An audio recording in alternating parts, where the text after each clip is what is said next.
ಎಲ್ಲರಿಗೂ ನಮಸ್ಕಾರ. Welcome back to my channel. ಇವತ್ತಿನ ದಿನ ನಾನು ಏನೆಲ್ಲ ರೆಸಿಪಿನ ಟ್ರೈ ಮಾಡಿದೆ, ಹಾಗೆಯೇ ನಾವೆಲ್ಲ ಎಲ್ಲಿಗೆ ಹೋಗಿದ್ವಿ, ಹಾಗೆಯೇ ನನ್ನ ಜೊತೆ ಯಾರೆಲ್ಲ ಇದ್ದರು ಎಲ್ಲವನ್ನು ಕೂಡ ನಿಮ್ಮೊಂದಿಗೆ ಶೇರ್ ಮಾಡ್ತಾ ಇದ್ದೀನಿ. ಅದಕ್ಕೂ ಮುಂಚೆ ಯಾರ್ಯಾರು ನನ್ನ ವೀಡಿಯೋನ ನೋಡ್ತಾ ಇದ್ದೀರೋ ಎಲ್ಲೂ ಸ್ಕಿಪ್ ಮಾಡ್ದೇನೆ ನನ್ನ ವೀಡಿಯೋನ ನೋಡಿ. ಇನ್ ಕೇಸ್ ನನ್ನ ವೀಡಿಯೋ ಏನಾದರೂ ಇಷ್ಟ ಆದರೆ ಪ್ಲೀಸ್ ಒಂದು ಸಬ್ಸ್ಕ್ರೈಬ್ ಮಾಡಿ, ಲೈಕ್ ಮಾಡಿ ಮತ್ತು ಶೇರ್ ಮಾಡಿ ಅಂತ ಹೇಳ್ತಾ ಇವತ್ತಿನ ವೀಡಿಯೋವನ್ನು ಸ್ಟಾರ್ಟ್ ಮಾಡ್ತಾ ಇದ್ದೀನಿ. ಮೊದಲಿಗೆ ನಾನು ಇವಾಗ ಒಂದು ಸ್ವೀಟ್ ರೆಸಿಪಿಯನ್ನು ನಿಮ್ಮೊಂದಿಗೆ ಶೇರ್ ಮಾಡ್ತಾ ಇದ್ದೀನಿ. ಇದಕ್ಕೆ ನಾನು 1 ಕಪ್ ಆಗುವಷ್ಟು ಕಡಲೆ ಹಿಟ್ಟನ್ನು ತಗೊಂಡು ಅದಕ್ಕೆ ಸ್ವಲ್ಪ ಅರಿಶಿಣ ಪುಡ, ಸ್ವಲ್ಪ ಚಿಟಿಕೆ ಉಪ್ಪನ್ನು ಹಾಕ್ಕೊಂಡು ಸ್ವಲ್ಪ ನೀರನ್ನು ಹಾಕ್ಕೊಂಡು ಚೆನ್ನಾಗಿ ಮಿಕ್ಸ್ ಮಾಡ್ಕೊಳ್ತಾ ಇದ್ದೀನಿ. ನೋಡಿ, ಈ ಥರ ಬ್ಯಾಟರ್ ಬರಬೇಕು. ಈ ರೀತಿ ನಾನು ಮಿಕ್ಸ್ ಮಾಡಿ ಇಟ್ಕೊಂಡಿದ್ದೀನಿ. ಇನ್ನೊಂದು ಪಾತ್ರೆಗೆ ನಾವು ಒಂದು ಅರ್ಧ ಕಪ್ ಆಗುವಷ್ಟು ನೀರನ್ನು ಹಾಕ್ಕೊಂಡು ಅದಕ್ಕೆ 1 ಕಪ್ ಆಗುವಷ್ಟು ಸಕ್ಕರೆನ ಹಾಕ್ಕೊಂಡು ಚೆನ್ನಾಗಿ ಸಕ್ಕರೆ ಎಲ್ಲ ಕರಗಬೇಕು. ಆ ಥರ ನಾನು ಕರಗಿಸ್ಕೊಳ್ತಾ ಇದ್ದೀನಿ. ನೋಡಿ, ಇದೆಲ್ಲ ಫುಲ್ ಕರಗಬೇಕು. ಅಷ್ಟರೊಳಗಡೆ ಸ್ವಲ್ಪ ಏಲಕ್ಕಿ ಪುಡಿಯನ್ನು ಹಾಕ್ಕೊಳ್ಳೋಣ. ಏಲಕ್ಕಿ ಪುಡಿಯನ್ನು ಹಾಕ್ಕೊಂಡು ನೋಡಿ, ನಾನು ಈ ಥರದ ಒಂದು ಇದು ಹಾಲಿನ ಪ್ಯಾಕೆಟ್ ಬರುತ್ತಲ್ಲ, ಅದಕ್ಕೆ ನಾನು ಇದು ಬ್ಯಾಟರ್ ಮಾಡ್ಕೊಂಡಿರ್ತೀವಲ್ಲ, ಇದು ಹಿಟ್ಟಿಂದು, ಅದನ್ನು ನಾನು ಹಾಕ್ಕೊಳ್ತಾ ಇದ್ದೀನಿ. ಕಡಲೆ ಹಿಟ್ಟನ್ನು ನಾವು ಮಿಕ್ಸ್ ಮಾಡಿ ಇಟ್ಕೊಂಡಿರ್ತೀವಲ್ಲ, ಇದರೊಳಗಡೆ ಹಾಕ್ಕೊಳ್ತಾ ಇದ್ದೀನಿ. ನಾನು ಇದನ್ನು ಬೇರೆ ಏನೋ ಸ್ವೀಟ್ನ ಮಾಡೋದಕ್ಕೆ ಅಂತಲೇ ಹೋಗಿದ್ದು. ಅದು ನೋಡಿದ್ರೆ ಈ ರೀತಿ ಆಯಿತು. ತುಂಬಾ ಚೆನ್ನಾಗಿತ್ತು ಮತ್ತು ತುಂಬಾ ಇಷ್ಟ ಆಯಿತು ಕೂಡ. ಅದಕ್ಕೋಸ್ಕರ ನಾನು ನಿಮಗೆಲ್ಲರೊಂದಿಗೂ ಶೇರ್ ಮಾಡ್ತಾ ಇದ್ದೀನಿ. ತುಂಬಾ ಚೆನ್ನಾಗಿರುತ್ತೆ ಈ ಸ್ವೀಟು. ಒಂದು ಸಲ ಟ್ರೈ ಮಾಡಿ ನೋಡಿ. ನಾವು ಹಾಗೆಯೇ ಈ ಬೂಂದಿ ಮಾಡ್ತೀವಲ್ಲ, ಇದರಲ್ಲಿ ಬಿಟ್ರೂ ಕೂಡ ತುಂಬಾ ಚೆನ್ನಾಗಾಗುತ್ತೆ, ಲಾಡು ಥರ. ಆದರೆ ಸ್ವಲ್ಪ ದಪ್ಪ ಮಾಡಿ ಸ್ವಲ್ಪ ಪುಡಿ ಮಾಡಿಕೊಂಡ್ರೆ ನಮಗೆ ತುಂಬಾ ಚೆನ್ನಾಗಿರುತ್ತೆ. ನಾವಿವಾಗ ಒಂದು ಪಾತ್ರೆಯನ್ನು ಬಿಸಿ ಮಾಡೋದಕ್ಕೆ ಇಟ್ಕೊಂಡು ಅದಕ್ಕೆ ಸ್ವಲ್ಪ ನಮಗೆ ಎಷ್ಟು ಕರಿಯೋದಕ್ಕೆ ಎಣ್ಣೆ ಬೇಕೋ ಅಷ್ಟನ್ನು ಹಾಕ್ಕೊಂಡು ನೋಡಿ, ಈ ಥರ ತುಂಬಿಸಿ ಎಣ್ಣೆ ಬಿಸಿ ಆದ ನಂತರ ನಾವು ಈ ತುಂಬಿಸಿ ಇಟ್ಕೊಂಡಿರ್ತೀವಲ್ಲ, ಅದನ್ನು ಸ್ವಲ್ಪ ಕಟ್ ಮಾಡಿಕೊಂಡು ತುದಿಯಲ್ಲಿ ನೋಡಿ ಈ ಥರ ಬಿಟ್ಕೊಳ್ಬೇಕು. ನಮಗೆ ಇದು ಬೂಂದಿ ಥರ ಬಿಟ್ಕೊಂಡ್ರೆ ನಮಗೆ ಬೂಂದಿ ಥರನೇ ಉಂಡೆ ಕಟ್ತೀವಿ. ಆದರೆ ನಾವು ಇದನ್ನು ಮಿಕ್ಸಿಯಲ್ಲಿ ಪುಡಿ ಮಾಡ್ಕೊಳ್ಬೇಕು. ಅದಕ್ಕೋಸ್ಕರ ನಾನು ಈ ಪ್ಯಾಕೆಟಲ್ಲಿ ತುಂಬಿಸ್ಕೊಂಡು ನಾನು ಈ ಥರ ಕಟ್ ಮಾಡಿಕೊಂಡು ಹಾಕ್ಕೊಳ್ತಾ ಇದ್ದೀನಿ. ನೋಡಿ, ಈ ಥರ ಸಣ್ಣ ಸಣ್ಣದಾಗಿ ಬರಬೇಕು ನಮಗೆ. ಅಂದರೆ ಉದ್ದ ಎಷ್ಟು ಬಂದರೂ ತೊಂದರೆ ಇಲ್ಲ. ನೋಡಿ, ಈ ಥರ ಎಲ್ಲವನ್ನು ನಾನು ಹೀಗೆ ಪುಡಿ ಮಾಡಿ ಇಟ್ಕೊಂಡಿದ್ದೀನಿ. ನಾನು ಇವಾಗ ಇದರಲ್ಲಿ ಪ್ಲಾಸ್ಟಿಕ್ಕಲ್ಲಿ ಹಾಕಿ ಇದು ಮಾಡ್ಕೊಂಡಿದ್ದೀನಿ. ಇವಾಗ ನಾನು ಒಂದು ಮಿಕ್ಸಿ ಜಾರಿಗೆ ನಾನು ಏನೆಲ್ಲ ಇವಾಗ ಮಾಡಿ ಇಟ್ಕೊಂಡಿದ್ದೆ, ಫ್ರೈ ಮಾಡಿ ಇಟ್ಕೊಂಡಿದ್ದೆ, ಅದನ್ನೆಲ್ಲ ನಾನು ಈ ಮಿಕ್ಸಿ ಜಾರಿಗೆ ಹಾಕ್ಕೊಂಡು ಎಲ್ಲವನ್ನು ನೋಡಿ ಈ ಥರ ಪುಡಿ ಮಾಡ್ಕೊಳ್ತಾ ಇದ್ದೀನಿ. ತುಂಬ ಪುಡಿನೂ ಆಗಬಾರ್ದು ಮತ್ತು ತುಂಬ ನೈಸ್ ಕೂಡ ಆಗಬಾರ್ದು. ಆ ಥರ ಇರಬೇಕು, ದಪ್ಪವಾಗಿ ಇರಬೇಕು. ನಾನಿವಾಗ ಸಕ್ಕರೆ ಪಾಕ ಮಾಡ್ಕೊಂಡಿದ್ದೆ ನೋಡಿ, ಅದಕ್ಕೆ ನಾನು ಎಲ್ಲವನ್ನು ಹಾಕ್ಕೊಂಡು ಹೀಗೆ ತಿರುಗಿಸ್ಕೊಳ್ತಾ ಇದ್ದೀನಿ. ನೋಡಿ, ಅದೆಲ್ಲ ಹಾಕಿ ಒಂದು 2 ನಿಮಿಷ ಬಿಟ್ಟ ನಂತರ ನಮಗೆ ಈ ರೀತಿ ಗಟ್ಟಿಯಾಗುತ್ತೆ. ಇದಕ್ಕೆ ನಾನು ಸ್ವಲ್ಪ ಏಲಕ್ಕಿ ಪುಡಿ, ಸ್ವಲ್ಪ ಕಟ್ ಮಾಡಿ ಇಟ್ಕೊಂಡಿರುವಂತಹ ಬಾದಾಮ್ ಮತ್ತು ಗೋಡಂಬಿ ಏನೇ ಇರುತ್ತೆ ಅದನ್ನೆಲ್ಲವನ್ನು ನಾನು ಹಾಕಿ ಕಟ್ ಮಾಡಿ ಈ ಥರ ಹಾಕ್ಕೊಳ್ತಾ ಇದ್ದೀನಿ. ನೋಡಿ, ಈ ಥರ ಸಣ್ಣದಾಗಿ ಕಟ್ ಮಾಡ್ಕೊಳ್ಬೇಕು. ಸಣ್ಣದಾಗಿದ್ದರೆ ಮಾತ್ರ ನಮಗೆ ಉಂಡೆ ಕಟ್ಟುವಾಗ ಚೆನ್ನಾಗಿ ಎಲ್ಲ ಕಡೆನೂ ಸಿಗುತ್ತೆ. ನೋಡಿ, ಇವಾಗ ಎಲ್ಲ ಚೆನ್ನಾಗಿ ಮಿಕ್ಸ್ ಮಾಡ್ಕೊಳ್ಳೋಣ, ಎಲ್ಲ ಕಡೆನೂ ಆಗಲಿ. ಇದು ತುಂಬಾ ಚೆನ್ನಾಗಿರುತ್ತೆ ಈ ಸ್ವೀಟ್ ರೆಸಿಪಿ. ಒಂಥರ ಲಾಡು ಥರನೂ ಅಲ್ಲ, ಏನೋ ಒಂಥರ ತುಂಬ ಚೆನ್ನಾಗಿರುತ್ತೆ. ಇದು ಒಂಥರ ಕಡಲೆ ಹಿಟ್ಟಲ್ಲಿ ಮಾಡಿದ್ದೀವಿ ಅಂತ ಅನಿಸೋದೇ ಇಲ್ಲ, ಅಷ್ಟು ಚೆನ್ನಾಗಿರುತ್ತೆ ಈ ಸ್ವೀಟು. ನೋಡಿ, ಇದಕ್ಕೆ ನಾನು ಉಂಡೆ ಕಟ್ಟೋದಕ್ಕೆ ಸ್ವಲ್ಪ ತುಪ್ಪವನ್ನು ಹಾಕ್ಕೊಳ್ತಾ ಇದ್ದೀನಿ. ತುಪ್ಪ ಹಾಕಿಲ್ಲ ಅಂದ್ರೂ ಕೂಡ ನಡೆಯುತ್ತೆ. ಸುಮ್ಮನೆ ನಾನು ಅದೊಂದು ಫಿನಿಶಿಂಗ್ ಬರುತ್ತೆ ಒಂಥರ, ಅದಕ್ಕೋಸ್ಕರ ನಾನು ಈ ತುಪ್ಪವನ್ನು ಹಾಕ್ಕೊಳ್ತಾ ಇದ್ದೀನಿ. ಏಕೆಂದರೆ ನಾವು ಎಣ್ಣೆಯಲ್ಲಿ ಫ್ರೈ ಮಾಡಿರ್ತೀವಲ್ಲ, ಇದೇನು ನಮಗೆ ಕೈಗೆ ಅಂಟೋದಿಲ್ಲ. ನೋಡಿ, ಅಷ್ಟು ಚೆನ್ನಾಗಿ ಉಂಡೆನೂ ಕೂಡ ಕಟ್ಕೊಳ್ಬೋದು. ಇವಾಗ ಎಲ್ಲವನ್ನು ಚೆನ್ನಾಗಿ ಈ ಥರ ತಿರುಗಿಸ್ಕೊಂಡು ನೋಡಿ ಈ ರೀತಿ ಕಟ್ತಾ ಇದ್ದೀನಿ. ನೋಡಿ, ಒಂದು ಸ್ವಲ್ಪನೂ ಕೂಡ ನಮಗೆ ಕೈಗೆ ಅಂಟಲ್ಲ, ಅಷ್ಟು ಚೆನ್ನಾಗಿ ಉಂಡೆ ಕಟ್ಟಲಿಕ್ಕೆ ಬರ್ತಿದೆ. ತುಂಬಾ ಚೆನ್ನಾಗೂ ಕೂಡ ಇರುತ್ತೆ. ಈಸಿಯಾಗಿ ಮತ್ತು ಸಿಂಪಲ್ ಆಗಿ ಹೇಗೆ ಈ ಥರ ಬೇಸನ್ ಲಾಡು ಅಂತಲೇ ಹೇಳ್ಬೋದು. ಇದನ್ನು ತುಂಬಾ ಚೆನ್ನಾಗಿರುತ್ತೆ ಈ ಲಾಡು, ತುಂಬಾ ಇಷ್ಟ ಆಗುತ್ತೆ ಮಕ್ಕಳಿಗಂತೂ. ಇವಾಗ ನಾನು ಬೆಳಗಿನ ತಿಂಡಿಗೆ ಪಲಾವ್ನ ಮಾಡ್ಕೊಳ್ಳೋಣ ಅಂತ ಹೇಳಿಬಿಟ್ಟು ಮಾಡ್ಕೊಳ್ತಾ ಇದ್ದೀನಿ. ನಾನು ಇದಕ್ಕೆ ಯಾವುದೇ ರೀತಿಯಾದ ಮಸಾಲೆ ಆಗಲಿ ಏನೂ ರುಬ್ಬಿ ಹಾಕ್ತಾ ಇಲ್ಲ.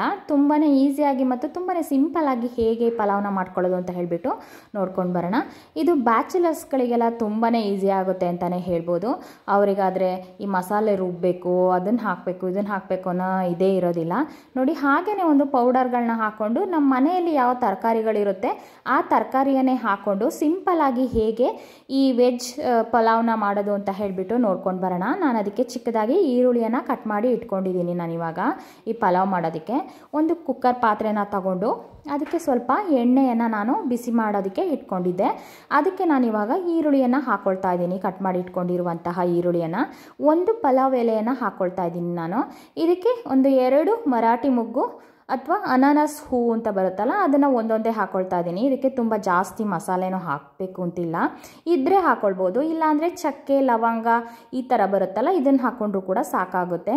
ನಾನು ಇದಕ್ಕೆ ಚಿಲ್ಲಿ ಪೌಡರನ್ನು ಹಾಕ್ತಾ ಇಲ್ಲ, ಹಸಿರು ಮೆಣಸಿನ್ಕಾಯನ್ನು ಹಾಕ್ಕೊಳ್ತಾ ಇದ್ದೀನಿ. ನೋಡಿ ಇಷ್ಟು ಹಸಿರು ಮೆಣಸಿನ್ಕಾಯಿನ ನಾನು ಕಟ್ ಮಾಡಿಕೊಂಡು ಹಾಕ್ಕೊಳ್ತಾ ಇದ್ದೀನಿ. ಏನಿದ್ರೆ ಖಾರ ಬೇಕು ಜಾಸ್ತಿ ಅನ್ನೋರು ಕೂಡ ಇನ್ನೂ ಕೂಡ ಹಾಕ್ಕೊಳ್ಬೋದು. ತುಂಬ ಈಸಿಯಾಗಿ ಈ ಕುಕ್ಕರ್ನಲ್ಲಿ ಈ ಪಲಾವ್ನ ಮಾಡ್ಕೊಳ್ಬೋದು. ಬ್ಯಾಚುಲರ್ಸ್ಗಳಿಗಂತೂ ತುಂಬಾ ಹೆಲ್ಪ್ ಆಗುತ್ತೆ ಅಂತಲೇ ಹೇಳ್ಬೋದು. ಇವಾಗ ನಾನು ಟೊಮೆಟೊ ಹಣ್ಣನ್ನು ತಗೊಂಡು ನಾನು ಫ್ರಿಡ್ಜ್ನಲ್ಲಿ ಮೊದಲೇ ಟೊಮೆಟೊ ಹಣ್ಣು ಎಲ್ಲವನ್ನು ಕೂಡ ತೊಳ್ಕೊಂಡು ಸ್ಟೋರ್ ಮಾಡಿ ಇಟ್ಕೊಂಡಿರ್ತೀನಿ. ಕ್ಯಾರೆಟ್ ಆಗಲಿ ಏನೇ ತರಕಾರಿ ತಂದ್ರೂ ಅದನ್ನು ನಾನು ಇವಾಗ ಒಂದು ಸರಿ ಹಾಗೇ ತೊಳ್ಕೊಂಡು ನಾನು ಇದನ್ನು ಇವಾಗ ಚಿಕ್ಕದಾಗಿ ಕಟ್ ಮಾಡ್ಕೊಳ್ತಾ ಇದ್ದೀನಿ. ಈ ಕ್ಯಾರೆಟನ್ನು ಕೂಡ ಇದ್ರ ಸಿಪ್ಪೆ ಎಲ್ಲ ತೆಗೆದ್ಬಿಟ್ಟು ನಾನು ಚಿಕ್ಕದಾಗಿ ಉದ್ದುದ್ದವಾಗಿ ಕಟ್ ಮಾಡ್ಕೊಳ್ತಾ ಇದ್ದೀನಿ. ಚಿಕ್ಕದಾದರೆ ಈ ಪಲಾವಲ್ಲಿ ನಾವು ಕ್ಯಾರೆಟ್ ಹಾಕಿದ್ದೀವಿ ಅಂತಲೇ ಗೊತ್ತಾಗಲ್ಲ. ಈ ಥರ ಉದ್ದುದ್ದವಾಗಿ ಕಟ್ ಮಾಡಿಕೊಂಡ್ರೆ ನಮಗೆ ನೋಡೋದಕ್ಕೂ ಚೆನ್ನಾಗಿ ಕಾಣಿಸುತ್ತೆ. ನಮಗೆ ಅಂದರೆ ತುಂಬ ಬೆಂದು ಹೋದಾಗೂ ಅನಿಸೋದಿಲ್ಲ ಈ ಕ್ಯಾರೆಟ್. ನೋಡಿ ನಾನು ಈ ರೀತಿ ಉದ್ದುದ್ದವಾಗಿ ಕಟ್ ಮಾಡ್ಕೊಂಡಿದ್ದೀನಿ ಕ್ಯಾರೆಟ್ನ. ಇವಾಗ ನಾನು ಈ ಕಟ್ ಮಾಡ್ಕೊಂಡಿರುವಂತಹ ಕ್ಯಾರೆಟ್ನ ಒಗ್ಗರಣೆಗೆ ಹಾಕ್ಕೊಳ್ತಾ ಇದ್ದೀನಿ. ಅದೇ ಈರುಳ್ಳಿ ಹಸಿರು ಮೆಣಸಿನ್ಕಾಯಿ ಎಲ್ಲ ಹಾಕಿದ್ವಲ್ಲ ಅದಕ್ಕೆ ಹಾಕಿಬಿಟ್ಟು ಚೆನ್ನಾಗಿ ಫ್ರೈ ಮಾಡ್ಕೊಳ್ತಾ ಇದ್ದೀನಿ. ಇದ್ರ ಹಸಿ ವಾಸನೆ ಎಲ್ಲ ಹೋದರೆ ನಮಗೆ ಪಲಾವಲ್ಲಿ ತುಂಬಾ ಚೆನ್ನಾಗಾಗುತ್ತೆ. ಇವಾಗ ಚಿಕ್ಕದಾಗಿ ಕಟ್ ಮಾಡ್ಕೊಂಡು ಇಟ್ಕೊಂಡಿರುವಂತಹ ಟೊಮೆಟೊ ಹಣ್ಣನ್ನು ಕೂಡ ನಾನು ಹಾಕ್ಕೊಳ್ತಾ ಇದ್ದೀನಿ. ಇದು ಎಲ್ಲ ಚೆನ್ನಾಗಿ ಬೆಂದರೆ ನಮಗೆ ಚೆನ್ನಾಗಾಗುತ್ತೆ. ಇನ್ನು ತುಂಬ ಏನೋ ಬೇಯಬೇಕು ಅಂತ ಇಲ್ಲ, ಯಾಕೆಂದರೆ ನಾವು ವಿಷಲ್ ಬರ್ಸ್ತೀವಲ್ಲ, ಹಾಗಾಗಿ ಇದಕ್ಕೆ ನಮಗೆ ರುಚಿಗೆ ಎಷ್ಟು ಬೇಕೋ ಅಷ್ಟು ಉಪ್ಪನ್ನು ಹಾಕ್ಕೊಳ್ತಾ ಇದ್ದೀನಿ. ಇವಾಗ ಇದನ್ನು ಕೂಡ ಚೆನ್ನಾಗಿ ತಿರುಗಿಸ್ಕೊಳ್ಳೋಣ.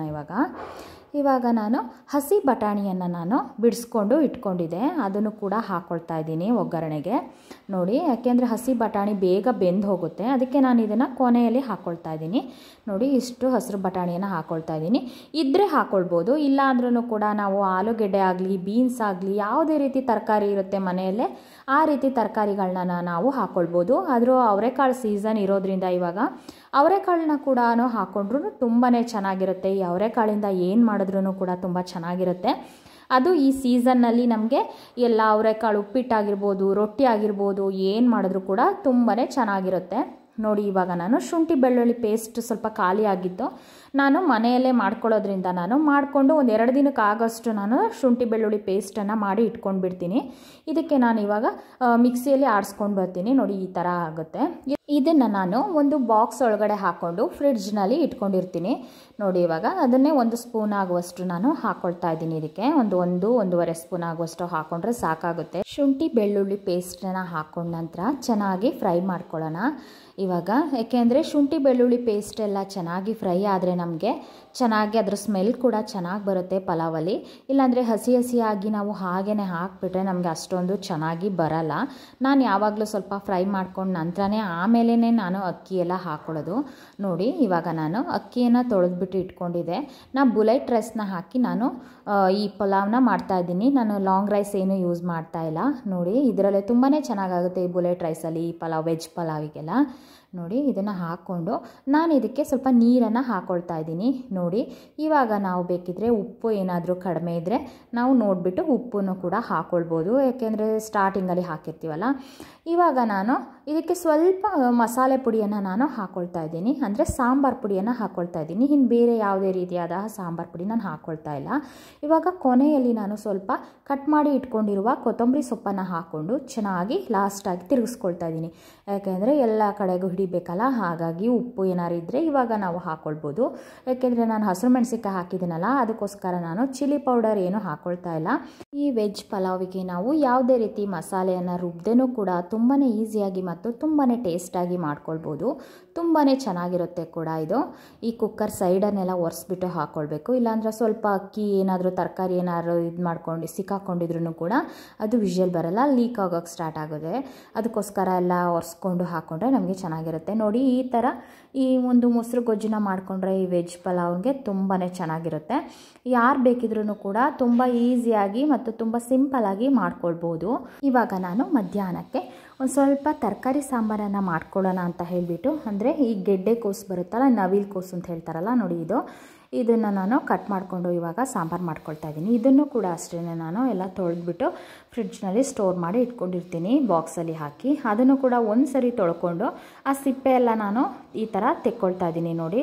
ಈ ಸಿಪ್ಪೆ ಎಲ್ಲ ಈಸಿಯಾಗಿ ಚಾಕಲ್ಲಿ ತೆಗೆಯೋದಕ್ಕೆ ಬರುತ್ತೆ ನಮಗೆ ನೋಡಿ. ಇದನ್ನೆಲ್ಲ ತೆಗೆದಿಟ್ಕೊಂಡು ಇವಾಗ ಕಟ್ ಮಾಡಿಕೊಂಡು ಮಾಡ್ತೀನಿ. ಅಂದರೆ ಇದನ್ನು ಕೂಡ ಅಷ್ಟೇ ನಾನು ಯಾವುದೇ ರೀತಿ ಮಸಾಲೆ ಆಗಲಿ ಏನು ರುಬ್ದೇನೆ ಕೂಡ ಇದನ್ನು ಮಾಡ್ತಾ ಇರುವಂಥದ್ದು ನೋಡಿ. ತುಂಬಾ ಈಸಿಯಾಗಿ ಮಾಡ್ಕೊಳ್ಬೋದು ಈ ಸಾಂಬಾರನ್ನು ಕೂಡ.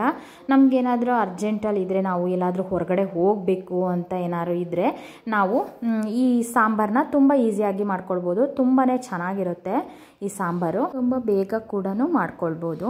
ನಾನಿವಾಗ ಎಲ್ಲವನ್ನು ಕಟ್ ಮಾಡಿ ಇಟ್ಕೊಳ್ತಾ ಇದ್ದೀನಿ. ಇವಾಗ ಒಂದು ಈರುಳ್ಳಿನ ಕಟ್ ಮಾಡಿಕೊಂಡು ನಾನು ಒಗ್ಗರಣೆಗೆ ಹಾಕ್ಕೊಳ್ತಾ ಇದ್ದೀನಿ.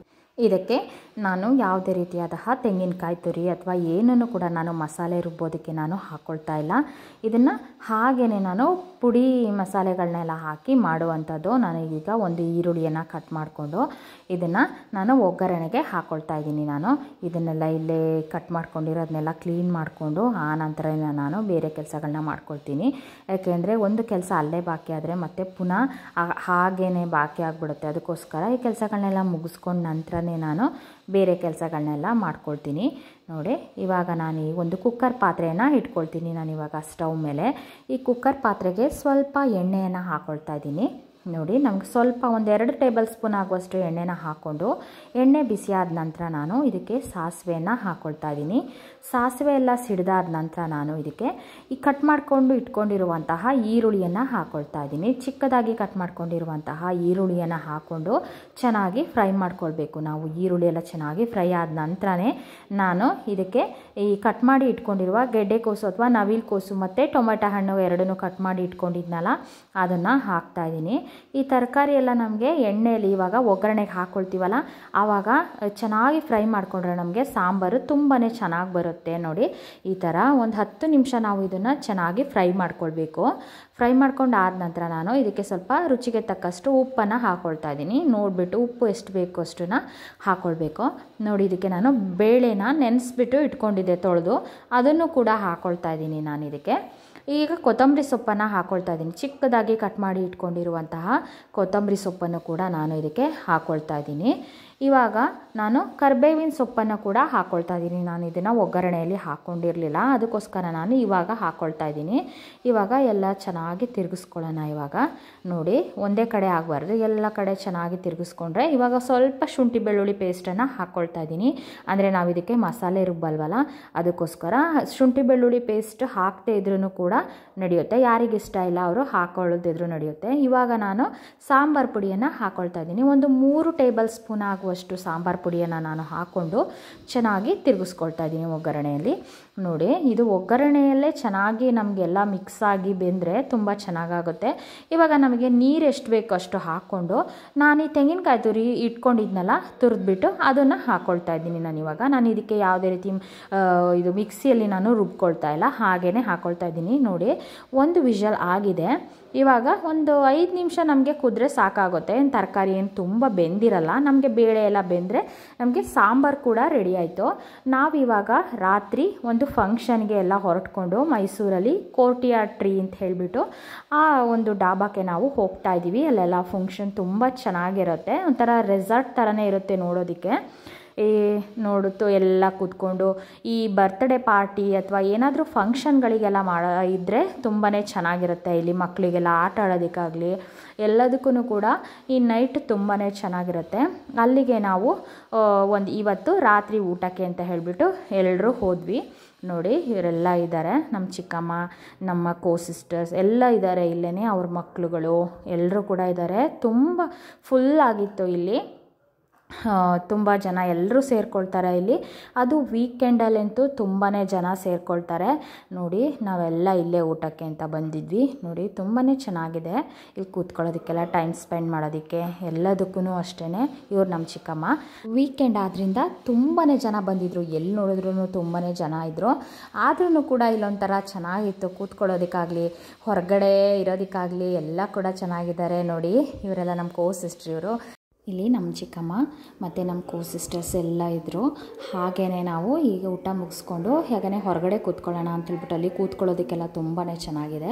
ಕೂತ್ಕೊಂಡು ಮಕ್ಕಳನ್ನೆಲ್ಲ ಆಟ ಆಡಿಸ್ಕೊಂಡಿದ್ವಿ. ಅಷ್ಟೊತ್ತಿಗೆ ಈ ಲಕ್ಷ್ಮೀ ನಿವಾಸ ಸೀರಿಯಲ್ನ ಲಕ್ಷ್ಮಿಯವರು ಕೂಡ ಬಂದಿದ್ದರು. ಅವ್ರ ಜೊತೆ ಎಲ್ಲರೂ ಫೋಟೋ ತೆಗೆಸ್ಕೊಂಡು ಹಾಗೆಯೇ ವಿಡಿಯೋ ಅಂತ ಎಲ್ಲ ಹೇಳಿ ಟೈಮ್ ಹೋಗಿದ್ದೇ ಗೊತ್ತಾಗಿಲ್ಲ. ಒಂದು ಸ್ವಲ್ಪ ಹೊತ್ತು ಅಲ್ಲೂ ಕೂಡ ಟೈಮ್ನ ಕಳೆದ್ವಿ. ಅಷ್ಟೊತ್ತಿಗೆ ಟೈಮ್ ಆಗೋಯ್ತು, ಎಲ್ಲ ಹೊರಡೋಣ ಅಂತ ಹೇಳಿಬಿಟ್ಟು ಹೊರಡೋದಕ್ಕೆ ರೆಡಿ ಆದ್ವಿ. ಇವತ್ತಿನ ವಿಡಿಯೋ ಇದಾಗಿತ್ತು. ಎಲ್ರಿಗೂ ನನ್ನ ವಿಡಿಯೋ ಇಷ್ಟ ಆದರೆ ಪ್ಲೀಸ್ ಸಬ್ಸ್ಕ್ರೈಬ್ ಮಾಡಿ, ಲೈಕ್ ಮಾಡಿ ಮತ್ತು ಶೇರ್ ಮಾಡಿ. ಮುಂದಿನ ವಿಡಿಯೋದಲ್ಲಿ ಮತ್ತೆ ಸಿಗೋಣ. Thanks for watching.